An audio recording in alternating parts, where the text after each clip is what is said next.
Hi friends, blouse தைக்கும்போது நமக்கு இந்த மாதிரிப்பட்ட கொல கொல துணியில் மெயின் ப்ராப்ளமே என்ன வரும்னா, அந்த டாட்டு பிடிக்கும்போது மெயின் கிளாத்தும் நமக்கு லைனிங்கும் வந்து சேர்ந்து தையல் விழாது. சில டைம் வந்து மெயின் கிளாத்து விலகி வந்துடும். இந்த மாதிரி ஆகாமல் இருக்க நம்ம எப்படி வந்து கரெக்டாக வந்து டாட்டு பிடிக்கலான்னு பார்க்கலாம்.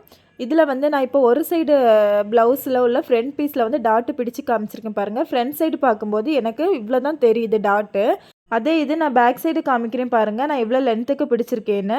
நல்ல பக்கம் வந்து எனக்கு அந்த டாட்டு தெரியல. இதை எப்படி நம்ம கரெக்டாக பிடிக்கலான்னு பார்க்கலாம். ஃபஸ்ட்டு வந்து இந்த டாட்டு நம்ம மார்க் பண்ணியிருக்க சென்டர் அந்த லைன் மார்க் போட்டுருப்போம்ல, அந்த லைனில் இப்படி ஸ்ட்ரைட்டாக ஃபஸ்ட்டு ஒரு தையல் போட்டு எடுத்துக்கோங்க.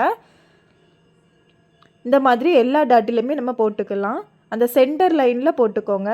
இந்த மாதிரி எல்லா டாட்லேயும் போட்டுக்கோங்க. போட்டுட்டு நம்ம நார்மலாக எப்படி டாட்டு பிடிப்போமோ அதே போல் மடித்து பிடிச்சிக்கோங்க. பிடிச்சிட்டு இப்போ பாருங்கள், இந்த தையல் எதுவுமே நமக்கு துணி விலகாமல் கரெக்டாக அந்த டாட் வந்து பிடிச்சிருக்கோம். டிப்ஸ் பிடிச்சிருந்தா லைக் பண்ணுங்கள்.